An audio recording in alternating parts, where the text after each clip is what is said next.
haven't done a podcast episode in a while, but you're in for a treat today because this podcast episode is a interview with my esteemed colleague and philosopher slash life coach. So many different labels, but I'll let her introduce herself. We have Dr. Louise here. Dr. Louise, can you please introduce yourself super quick? Sure. So I'm Dr. Louise. I have a PhD in philosophy, and my areas of specialization are Buddhist philosophy and philosophy of mind. And today I run a philosophical counseling practice where I help people use the tools of philosophy to help their everyday lives. Awesome. That is, so like right off the bat, I think something that's super cool is, I dabble in philosophy, but as kind of a more of a supplemental tool to guide my, coaching work because so when I give people a coaching, they more or less want like some basis for it, right? One of the comments that I get on YouTube quite frequently is like, well, that's your opinion. And I find that having some philosophical basis on things is helps, right? But for you, you run a counseling or like basically similar to a coaching business, but where philosophy is at the center. Could you like quickly give us an overview how that process really works? Yeah, so what it looks like is, I talk to someone for a while about whatever challenges they're experiencing in their life, and I work with them to pull out what like underlying core questions are really at the center of the things that they're struggling with. And once we have those questions, we turn to philosophy to see how, philosophers both from the West and from the East might try to approach handling those questions. And we pick and choose and kind of create our own philosophical foundation for how my clients want to try to answer those questions for themselves. I see. So it's not just based on Buddhist philosophy. It's not just based on continental philosophy, but it's like multiple philosophers have different views on take, and basically your client gets to explore the types of questions that are meaningful to them. Am I understanding more or less correctly? Yeah, that's right. Philosophical counseling is a very powerful tool because most philosophers are trained in a pretty wide range of philosophical traditions. We all specialize in certain things, but most of us have pretty good working knowledge of a lot of different systems. And it turns out different systems will appeal to you depending on your personality and what problems you're facing right now. So when you work with a philosophical counselor, you get a tailored experience. We pick and pull from things that we think are going to actually work for you, and you get to dive right in without having to learn a whole bunch of philosophy that's maybe not so cool for you. Mm-mm. Wow. Okay. So now I think this naturally leads us to the question: what drew you into Buddhist philosophy and specifically Tibetan Buddhism?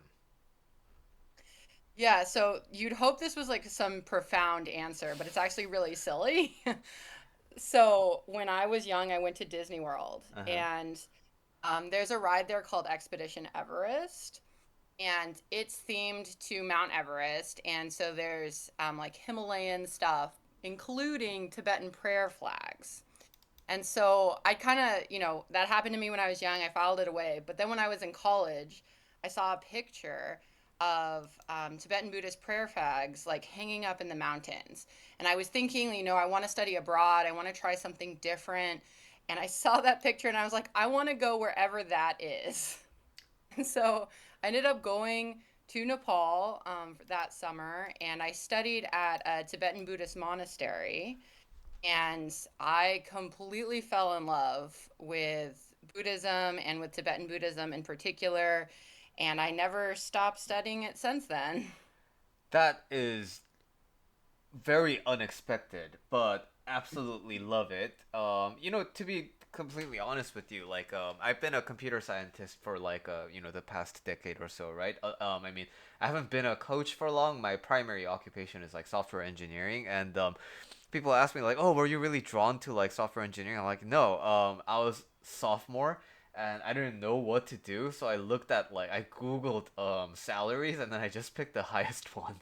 And so that's led me to this really long road with software engineering, and it just is such a good example of how you can try your best to guesstimate your life, but you never know like what pathway will lead into another. Okay, well, how was visiting Nepal, like in terms of traveling, like philosophy aside?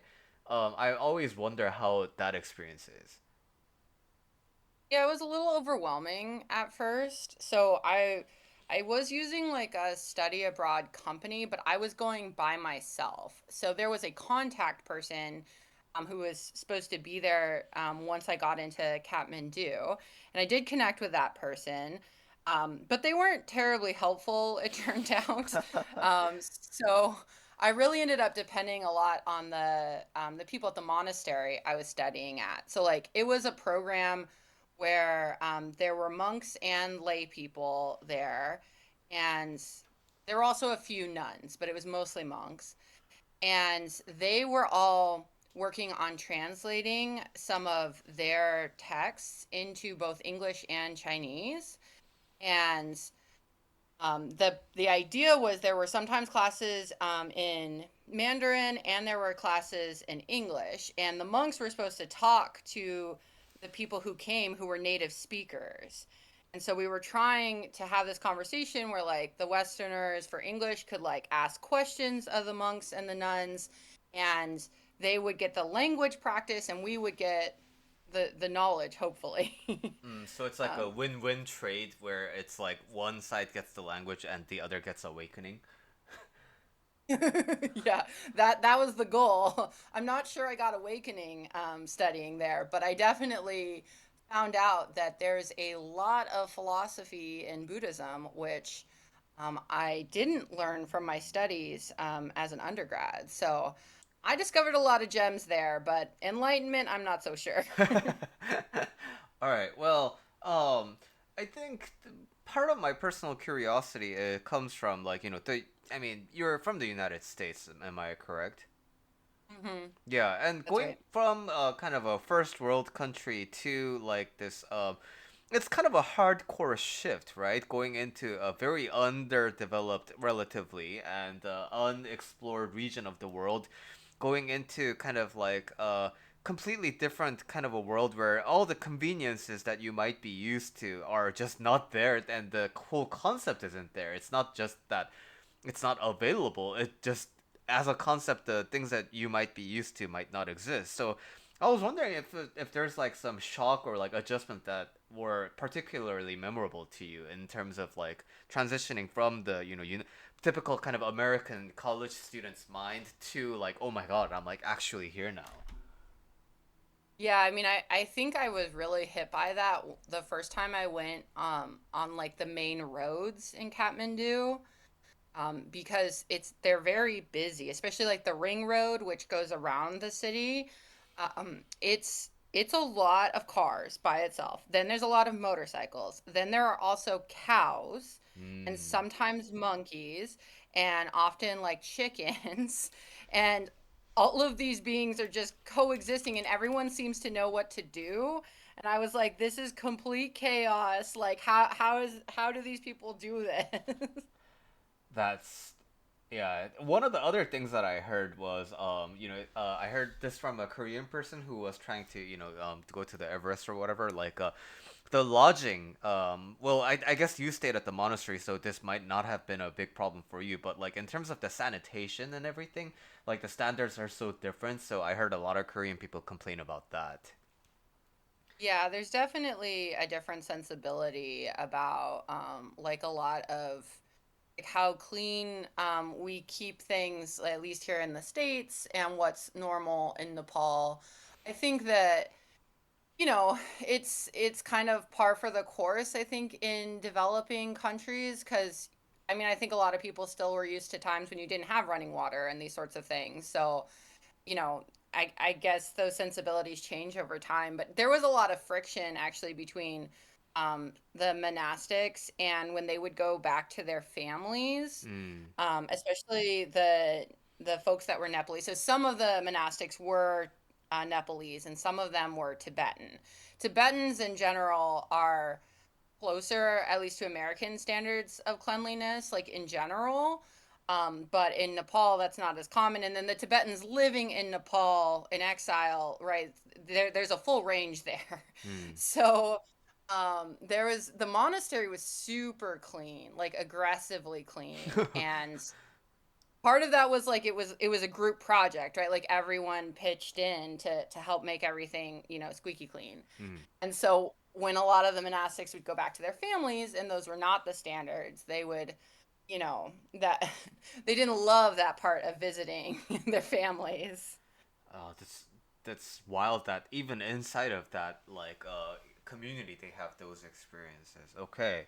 Well, now I sort of touching more onto the cultural aspect of it. So, an analogy I heard about different parts of Buddhism is that Buddha's teachings obviously are like the Dharma, and they are like transliterated into like law in Korean. But so if that is like the water or tea, then the culture in which that law is expressed is like the vessel. So some cultures will have tea in a bowl, some will have it in a bucket, some will have it in a teacup, and so on, or a shot glass or whatever. So the Korean Buddhism, even if it's the same Mahayana, will be different from Chinese because it's culturally different. And Japanese, like Zen Buddhism, might be different from Korean Sun Buddhism, although it's pretty much the same thing philosophically in terms of the Dharma.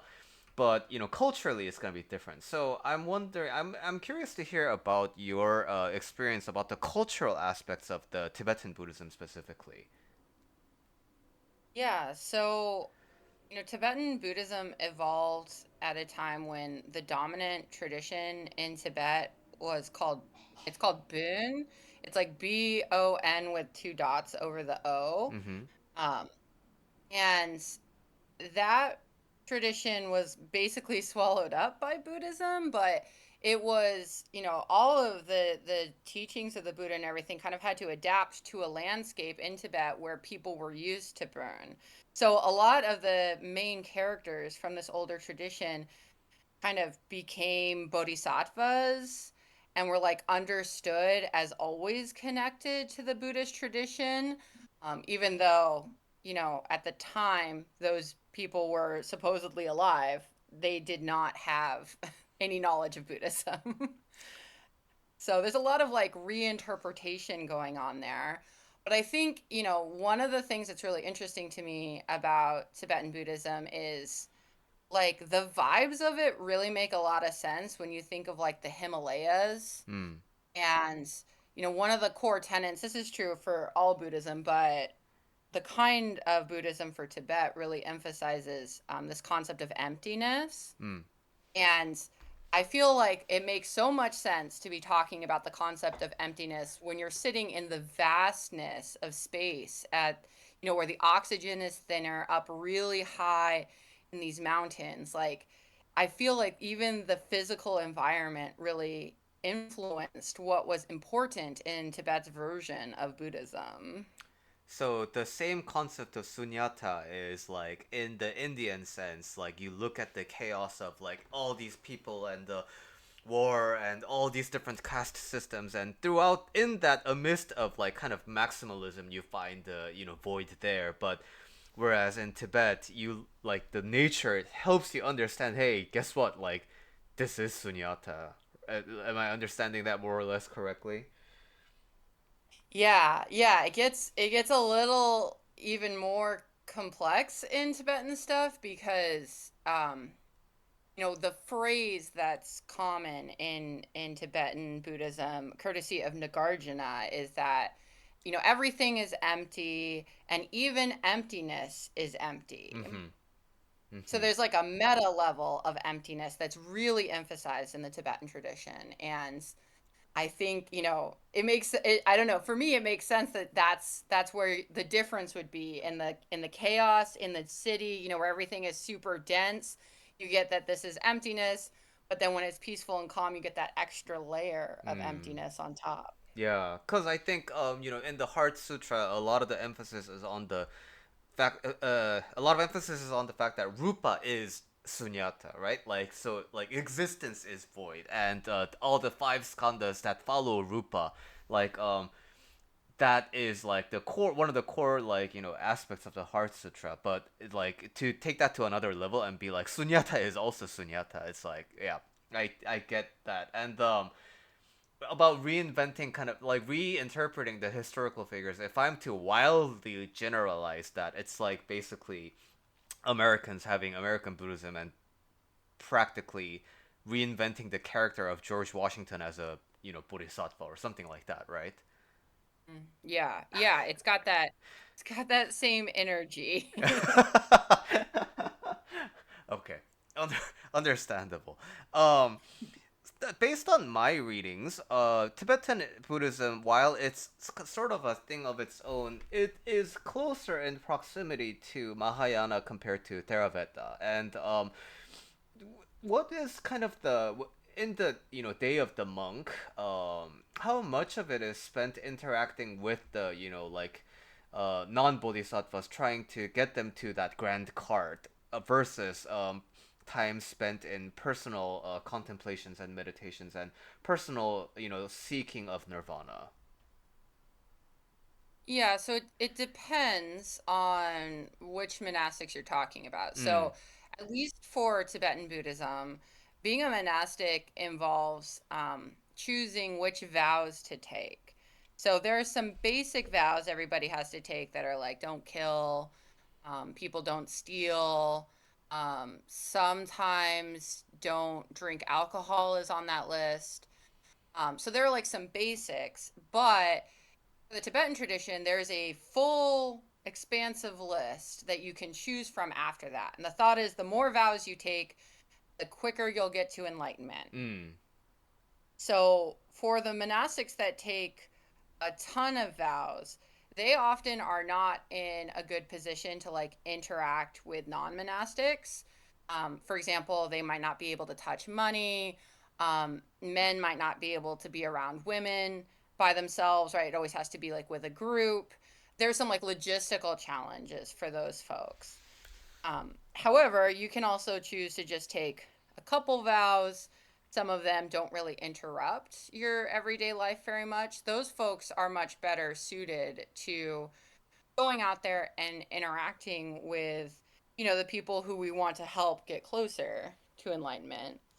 I think in general, in the Tibetan tradition, there isn't a ton of emphasis for monastics to be out really engaging the non monastics, but instead, there's a ton of cultural things that are expected of people Hmm. within Tibet that causes the lay people to come and interact with the monastics. I see. So it's sort of built in that people come and they're supposed to receive teachings and these sorts of things, but there's also the thought that like it's okay if you don't really understand the teachings, just hearing them is good for you. So there isn't always a super big emphasis on, ordinary folk getting the meat and potatoes of the teachings. Hmm.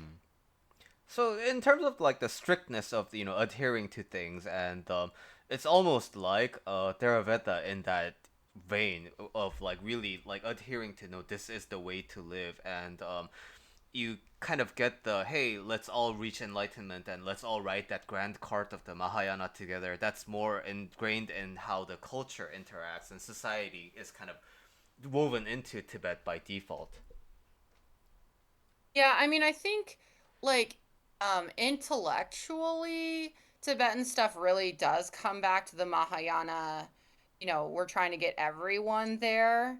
I just think practically it doesn't always play out as much, Hmm. but certainly philosophically Tibetan Buddhism takes itself to be very different than what's going on with um the Theravada tradition. In fact, traditionally Tibetan Buddhists would say that the things you achieve in Theravada Buddhism are inferior. Even when you reach enlightenment as a Theravada Buddhist, you haven't reached the purest states possible. That's only for people practicing the Mahayana. Yeah, I think there's a bit of that like a level of contempt between the especially when Mahayana looks at Theravada, but which is understandable, right? Because from my understanding, it's that Buddha ultimately taught like interdependent arising, and therefore, if you care just about your personal salvation, then you're sort of like coming in. You're not really following the teaching that everything is interconnected. So it's not just about you. Hmm. But Yeah, yeah, yeah, that's right. okay. So now, in terms of similar to that question about tying it back to Buddha's original teachings, my biggest question is the idea of Dalai Lama, who we cannot, really not talk about in Tibetan Buddhism. Um, the way he is supposed to reincarnate, how does that not conflict with the Buddha's idea of non-atomic self? Yeah, can you tell me a little more about how you understand Buddha's view there? Yeah, so basically, there's no Atman, right? So, the what I call me, there's nothing that has any inherent qualities.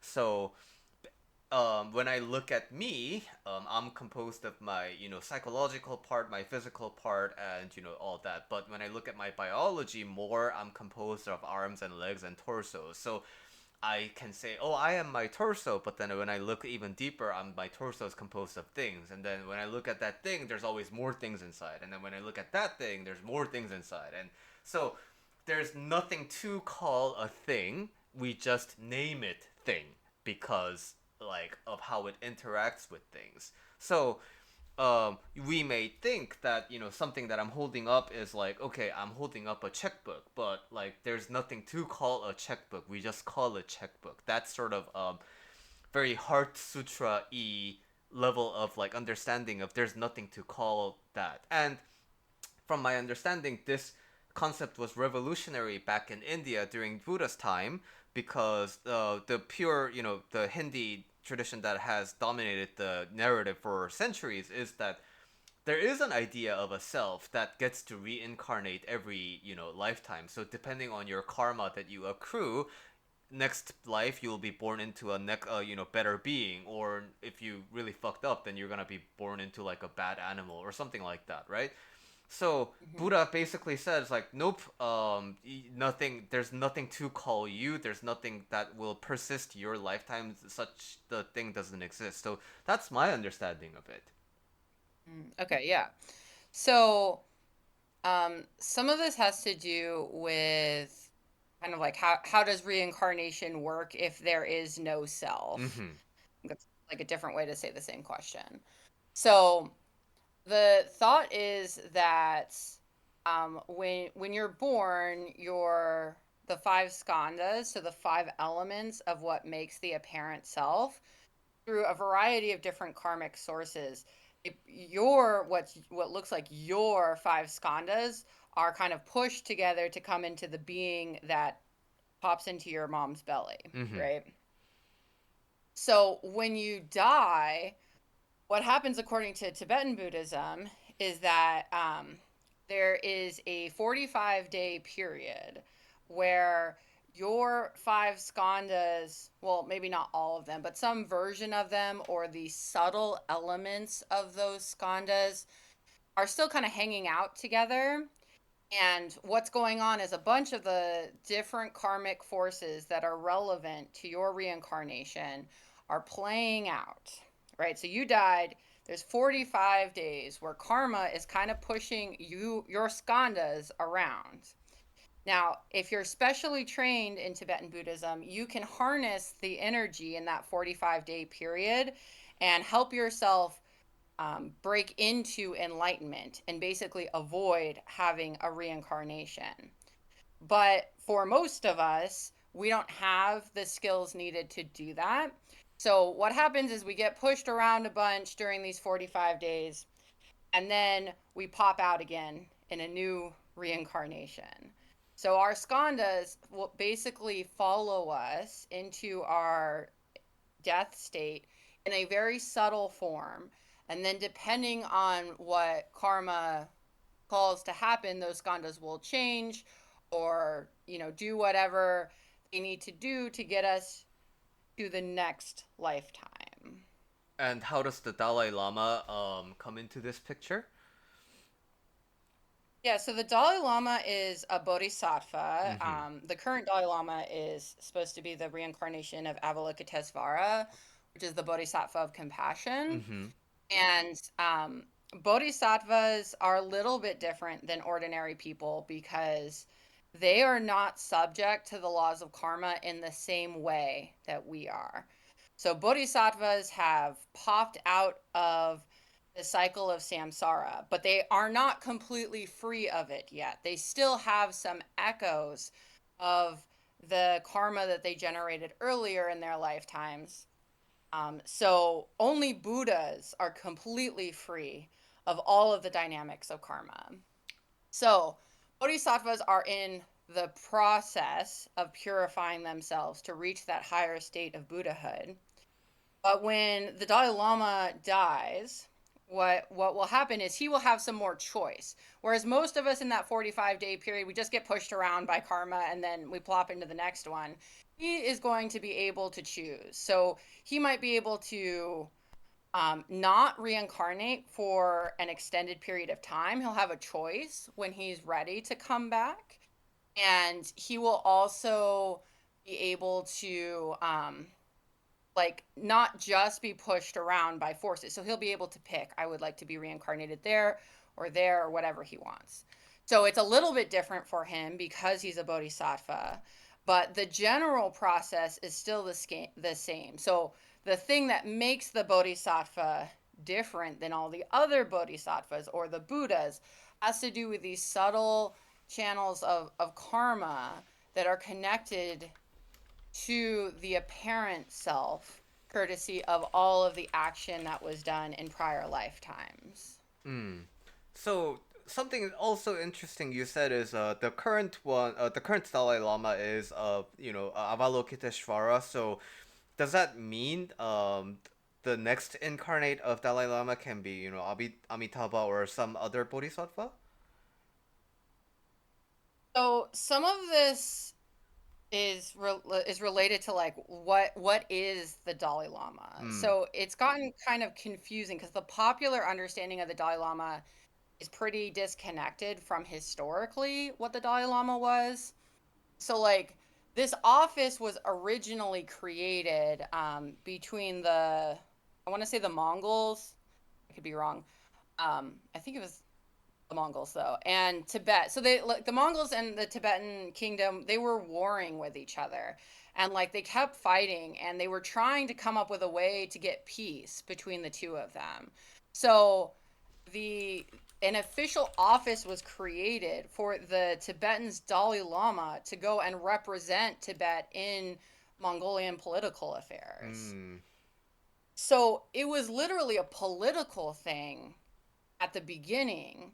Over time, Tibetans collectively decided that they didn't want the Dalai Lama to have political power anymore. And today, the Dalai Lama is more of a figurehead of the Tibetan people rather than somebody wielding real political power or making substantial choices for the Tibetan people. Um, but the office itself is now interesting because of its historical lineage. It's not like the position of Dalai Lama has specific metaphysical implications. I see. Okay. So it's a the position of the Dalai Lama is very multifaceted. It has political implication, like realistic implication in terms of like society is a figurehead, and also like some religious aspects to it. But I mean, needless to say, he will be very, very, very, very deep in understanding of the Buddha's teachings. Yeah, yeah. And I mean, the reason the current Dalai Lama is spiritually significant is not necessarily because of his role as Dalai Lama, but it's because of his position as head of the Kaju sect of Tibetan Buddhism. So there are four different schools within Tibetan Buddhism, and each one of them has their own leader, and all of those leaders are very important, like higher spiritual beings. So your question might be, what about the next Kaju, or sorry, the next Galupa leader, right, to replace the Dalai Lama? Or your question might be about the office of Dalai Lama. Hmm. But the office of Dalai Lama is actually the less interesting question, I think. Hmm. All right, I'm learning so much. Okay.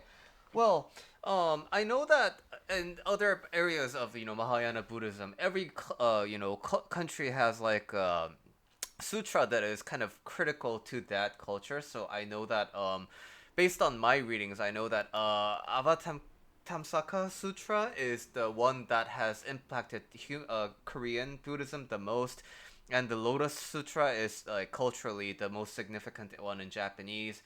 And so, in terms of like sutras and the holy texts, what's like the defining kind of sutra for the Tibetan Buddhism experience? Yeah, that's a good question. Um, you're going to get different answers from different Tibetans, though, I think. So, one of the defining characteristics of Tibetan Buddhism is that it's a scholastic tradition. Mm-hmm. So, what this means is like we read the root text, right, which is going to be like the sutra, like you could look at the Heart Sutra as an example. Then we write some commentary about that sutra. And then the next guy writes some commentary on that commentary. And then the next guy writes some commentary on that commentary of the original commentary, Understandable. right? And so that's a scholastic tradition. That was also happening in the Middle Ages in the West. There's a lot of parallels there. So what ends up happening is certain scholars become more important rather than specific sutras I see. within the tradition. So the answer to your question, there probably is a sutra that we could point to, but philosophically, one of the most important people in the Tibetan tradition is Nagarjuna. Mm-hmm. He's at the foundation of a lot of the things that are characteristic of Tibetan Buddhism. And there were scholars like Vasubandhu, Dignaga, Dharmakirti. All of these people are folks who were writing the commentaries on the commentaries, Mm. and those became like the defining elements of Tibetan Buddhism. Yeah, and Nagarjuna like is not just a prominent figure in Tibetan. Like all the texts that personally, I am delving a little bit deeper into Sun Buddhism. Which means like Lankavatara Sutra and like awakening of faith, basically like the real like Mahayana and meditation and contemplative kind of sutra. And Nagarjuna is like at the key of that as well. Like all these like super important sutras that transcends the test of time is pretty much done by Nagarjuna.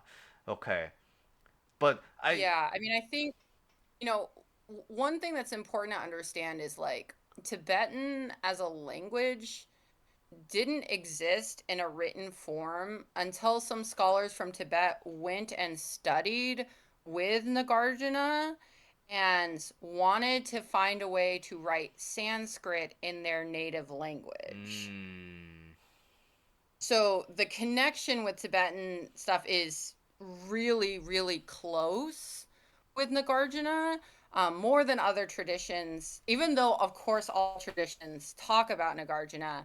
Um, Tibetan as a language, which we're talking about classical Tibetan, it's not the same as spoken Tibetan today. mm-hmm. It's all so intimately connected to Sanskrit and specifically Nagarjuna's work. So Tibetans take themselves to be much closer to Nagarjuna than other traditions that do talk about him.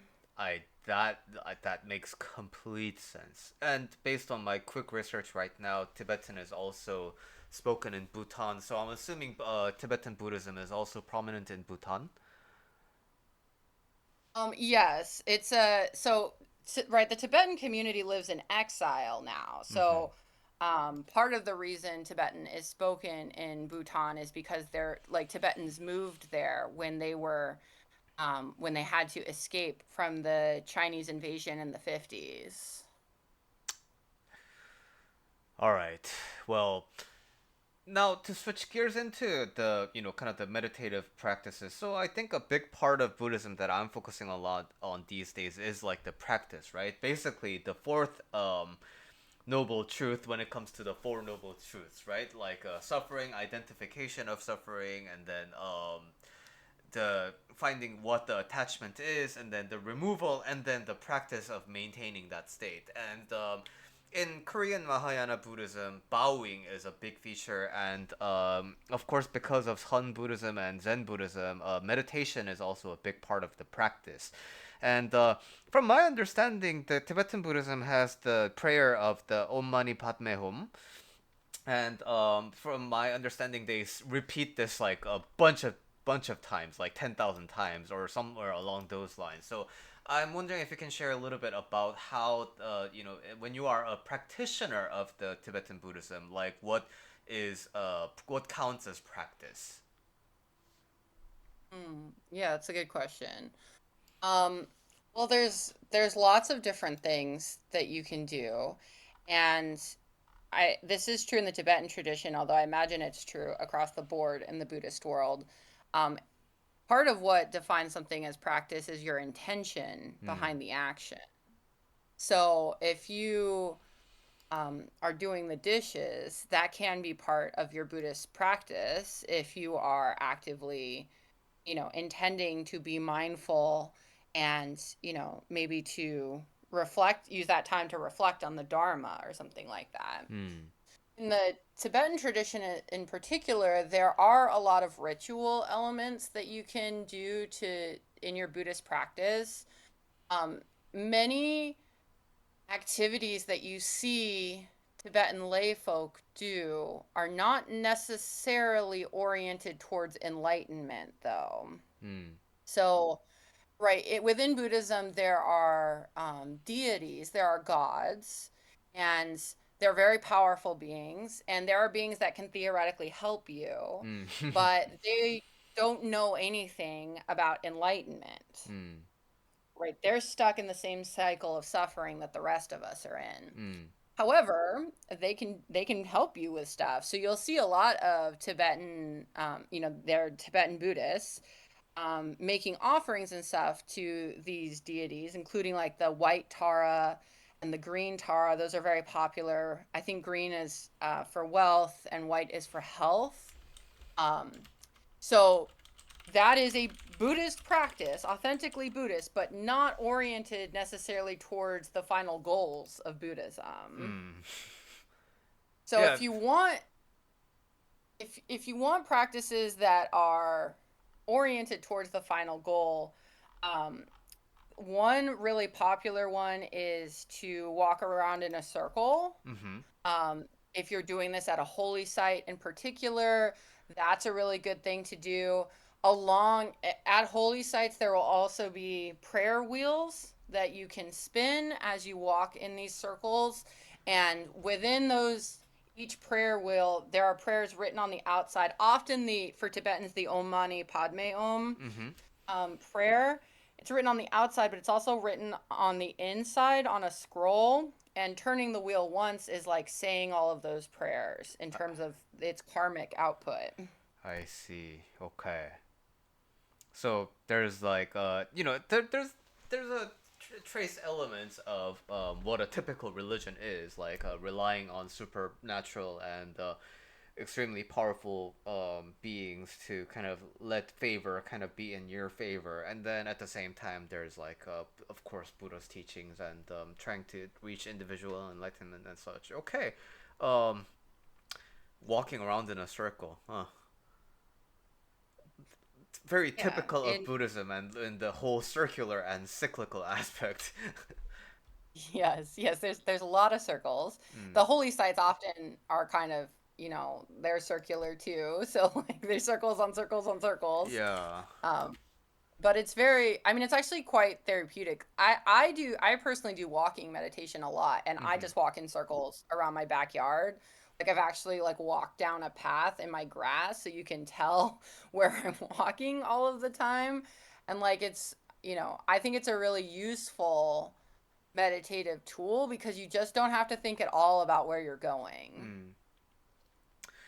Is Tibetan Buddhism, I mean, can it be found accessibly outside of Tibet and the, surrounding Nepal, like Everest regions? Yeah, I mean there's a lot. I mean Tibetan Buddhism is one of the most popular forms of Buddhism outside of Asia. I think Zen Buddhism is its main competitor, Hmm. right, which Zen and Tibetan are kind of on opposite ends of in their approach to a lot of different ideas in Buddhism. But you definitely can find, I mean, anywhere where Tibetans live in exile, you find Tibetan Buddhism for sure. Yeah. That whole exile situation really defines the landscape, huh?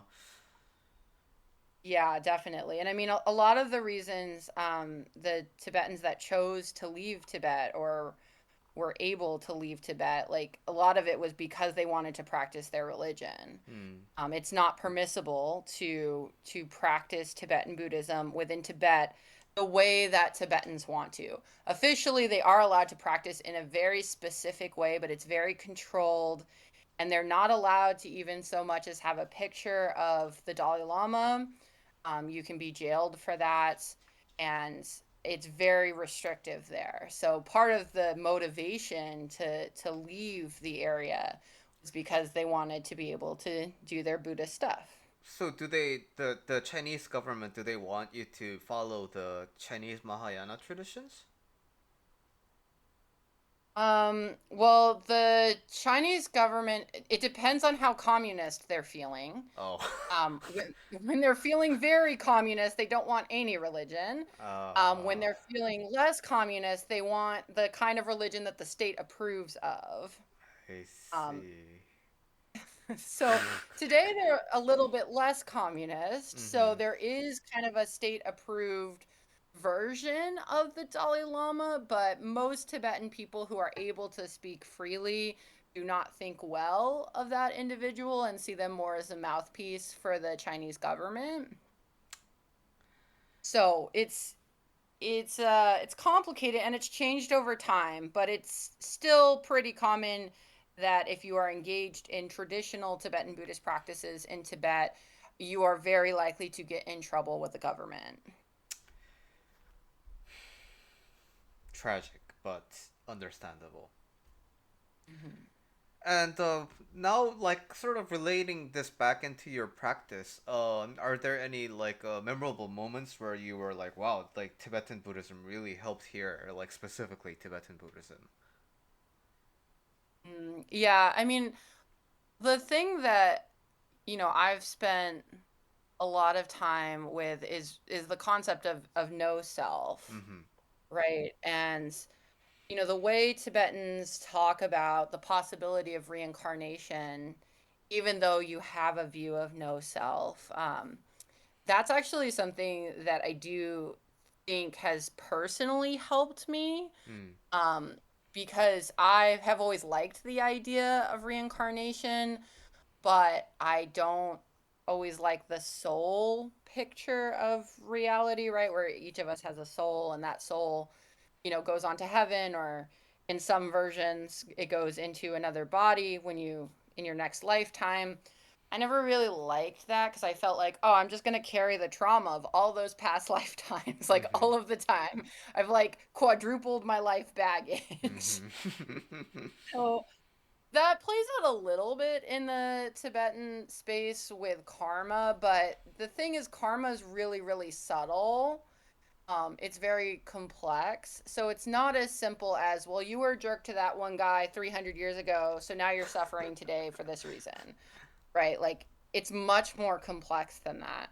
So I think that complexity combined with, you don't need to think that your soul, your self inherently exists. Mm.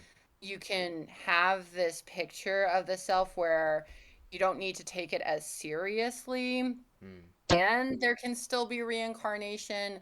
Those things combined really have helped me like be a lot less stressed when I make mistakes, Mm. or when I'm, trying to make a difficult ethical decision. Like I can kind of step back and be like, It's okay. If I get it wrong, I'm gonna have another lifetime. I can try again.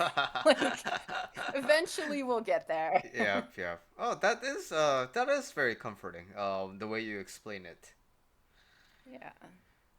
Okay, well, I mean, I feel like I just learned so much, and I'm just trying to digest all of it. But it's always nice to talk like really deep Buddhism with people, because I think Buddhism is kind of like the key, discovery of my life. I call it my end destination. I have nowhere else to go now, and but it's so profound and complex, and yet it's so simple, and it's so easy to understand, yet it's so misunderstood.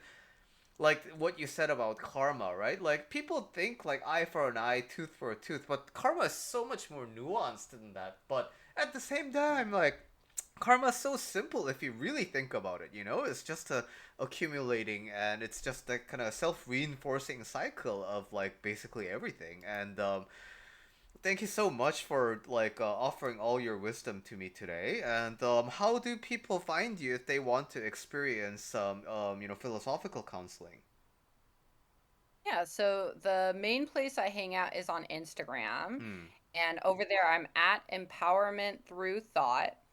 You can also find my website. It's empowermentthroughthought.com. Hmm. So you can find me in both places. And I love talking about Buddhism. I also often work with like Stoic philosophy and existential philosophy. And it's a wonderful thing to give people ideas that can actually help soothe the challenges that they're facing. Yeah, and people say philosophy majors can't do anything, but like I mean, without the arts and without like studies of the humanities like this, then to be completely honest, we're just gonna be capitalist machines living in misery, right? Yeah, yeah, it's not a good look to get rid of Mm-hmm. these things. Yeah. Well, again, thank you so much. Any parting words for the audience here today?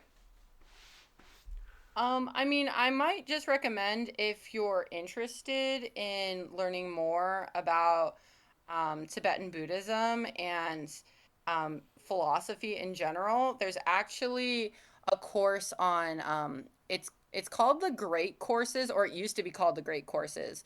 But the guy's name that you want to Google is Jay Garfield. Hmm. Jay Garfield is a Western trained philosopher with a background in Wittgenstein, but he now primarily works on Tibetan Buddhism, and you will get accurate information from him. He has a course on the Great Courses that covers Buddhist ideas. It also covers some Western stuff. It's really approachable. It's really easy to digest. So I'd encourage anyone who wants to know more specifically about Buddhism and those kinds of ideas to check out Jay Garfield's work. And you reminded me of how much I appreciate like educators who make learning simple, especially as I'm looking at these archaic texts that were translated like 17 different times, and yet every one rendition of it is like more complicated. And having really good teachers like you and Professor J. Garfield to kind of let this information be at least a little bit more digestible, I think it really, really does wonders. Well, we can stay on and talk a little bit more, but the recording I'm gonna stop now. Thank you so much for your time.